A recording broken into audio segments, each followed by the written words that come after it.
Bonjour madame et bonjour messieurs, ravi de vous savoir fort nombreux devant vos petits écrans pour cette édition à langue française de la télévision Renaissance. Je vous souhaite la bienvenue. Les titres pour commencer.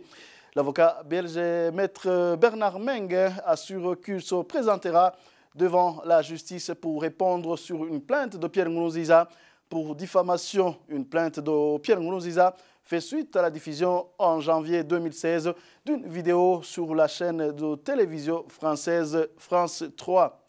Et après les propos tenus par la première dame du pays en avouant haut et fort que le gouvernement a versé du sang et a pillé le trésor public, le parti PD Zigamibanga trouve que Denise Wuchumi vient de se proclamer témoin oculaire pour la Cour pénale internationale. Et hors de nos frontières, le Rwanda accuse deux pays voisins, sans toutefois les citer, de collaborer avec des mouvements rebelles qui veulent déstabiliser le Rwanda. Cette annonce a été faite par le président du Rwanda, Paul Kagame. Voilà pour les principaux titres. Tout de suite, le développement.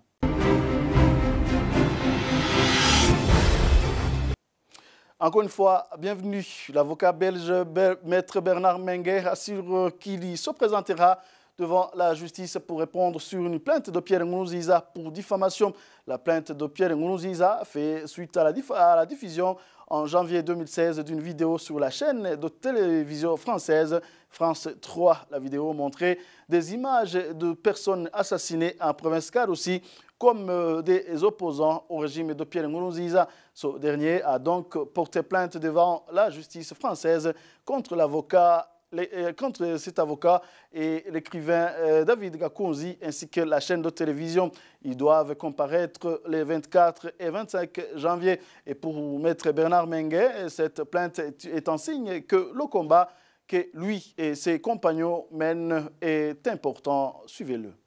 Le reproche qui m'est fait est d'avoir communiqué cette vidéo à des journalistes. Ça, c'est ce qui est le reproche mentionné dans la citation et donc de m'être rendu complice par la communication de la vidéo d'un acte de diffamation. Voilà exactement le reproche qui est formulé. Alors, je voudrais aussi préciser une chose. Comme homme, comme avocat, je ne me déroberai jamais à la justice parce que je crois que tout citoyen, quel qu'il soit, doit rendre compte des faits et gestes qu'il pose à la justice. Sur ce plan-là, j'estime que comme homme, dans la traversée de ma vie, je dois aussi assumer cette question.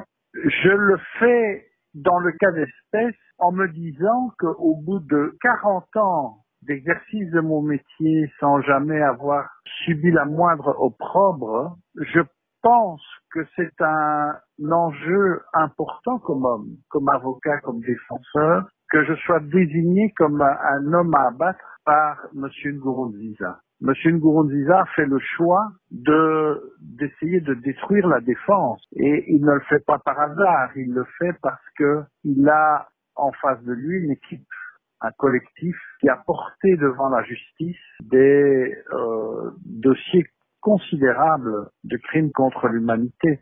J'ai d'ailleurs appris que il y a quelques jours, la première dame au Burundi a fait des aveux. Ce faisant, au fond, tout cela montre l'enjeu fondamental du combat que nous menons. Et nous espérons d'ailleurs que ceux qui nous combattent pour nous détruire accepteront un jour aussi de comparaître en justice s'ils devaient être appelés à justifier de leur comportement concernant des crimes contre l'humanité, des crimes tels que la torture, les exécutions, les disparitions forcées, les viols. Maître Bernard Mengue annonce par ailleurs qu'il comparaîtra avec des éléments qui expliquent les crimes qui se commettent au Burundi. Encore une fois, Maître Bernard Mengue. Je viendrai avec un certain nombre d'éléments que je soumettrai aux cours et tribunaux pour expliquer. Et vous savez, au fond, pendant des années, depuis 2016, la fameuse émission France 3, jusqu'aujourd'hui, on a systématiquement mené des campagnes pour m'abîmer et abîmer mon image dans la presse, sur les réseaux sociaux. On a même manifesté contre nous.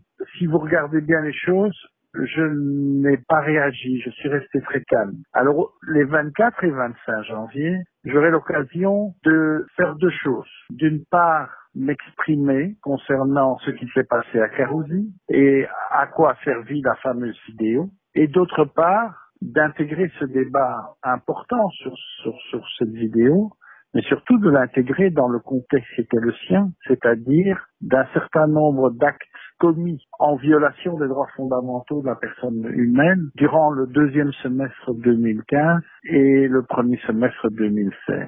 Donc oui, je suis prêt et je suis prêt à rendre compte de mes actes et à soumettre les actes que j'ai posés en mon âme et conscience, avec ma conviction d'homme de soumettre ces actes à l'appréciation de juges impartiaux et indépendants.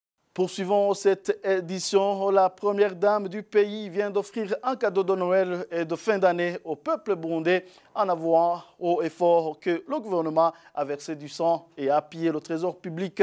Ce sont les propos d'Emmanuel Ndereimana, secrétaire exécutif du parti UPD Zigamibanga. Selon lui, Denise Wuchumi vient de se proclamer témoin oculaire pour la Cour pénale internationale. Suivez-le.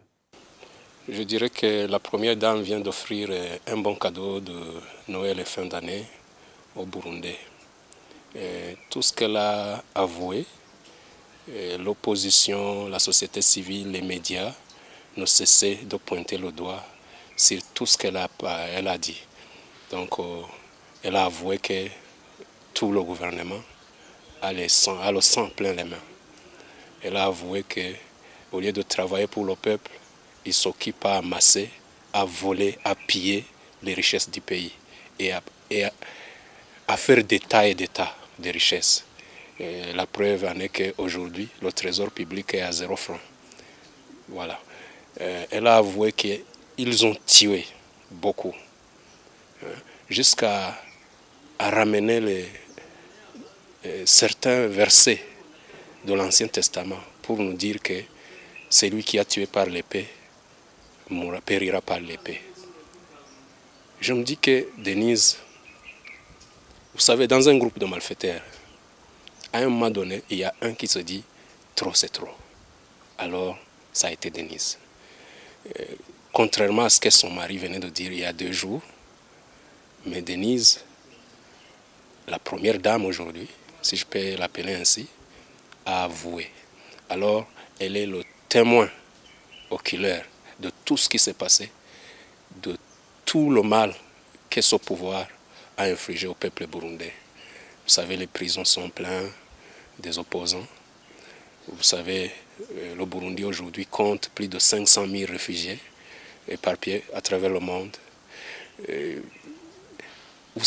Tout ce qui est mauvais pour la nation, orchestré par ce pouvoir, Denise a étalé ça au grand jour. Donc il vient de faciliter la tâche aux enquêteurs de la CPI, du Tribunal pénal international. Je me dis qu'il n'y a pas à envoyer encore des experts comme enquêteurs. Il suffit seulement d'approcher Denise, l'interroger et avouer même ce qu'elle n'a pas dit. Je pense qu'elle sait beaucoup. Avant, les opposants parlaient, les médias parlaient, la société civile parlait. Les gens se posaient des questions. Est-ce possible que ces choses peuvent se passer, perpétrées par le pouvoir contre son peuple? Et les négociations entre le gouvernement et ses opposants devront avoir lieu, même en dépit du refus du président de la République, Pierre Nkurunziza, de négocier avec ceux qui l'accusent d'être des putschistes. Si ce n'est pas le cas, selon toujours Emmanuel Ndereimana, Pierre Nkurunziza sera chassé par la force. Suivez-le encore une fois. Les négociations, il y en aura et il y en aura, vouloir ou pas. Sinon, il sera chassé au pouvoir par la force. Parce que, vu comment les taux se resserrent autour de son pouvoir, il sera obligé de céder. Et c'est lui-même, à un moment donné, il cherchera les gens pour dire « appelle-moi ses opposants, on s'assoit ensemble, on négocie ». Si jamais c'est encore possible, sinon ça risque d'être trop tard. Tout ce qu'il raconte là, il raconte juste des bobards pour juste amuser la galerie. Nous savons que c'est son style. S'il n'est pas en train de jouer au football, s'il n'est pas à vélo, il cherche tout le temps les moyens de blaguer, tout ça. Moi, je trouve que ce n'est pas sincère ce qu'il disait, venant du fond de son cœur. Il le sait lui-même. Il a des exemples dans le monde entier. On a connu des situations pareilles comme au Burundi, la Colombie par exemple. Mais à la fin, qu'est-ce qui s'est passé? Les négociations autour d'une table, les gens ont négocié et maintenant la paix règne en Colombie. Et pourquoi pas au Burundi? Ce qu'il vous dit qu'il ne s'assera jamais avec ceux qui ont fait le putsch, ceux qui ont tenté d'arracher le pouvoir par le putsch. Il ment parce que ces gens avaient un projet de faire du bien pour le peuple.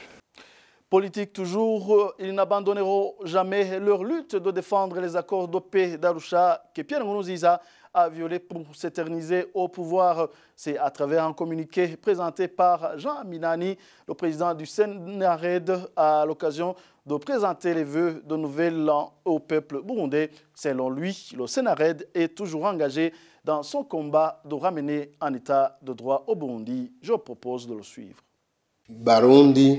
Barundi kazi, njuti zu Burundi.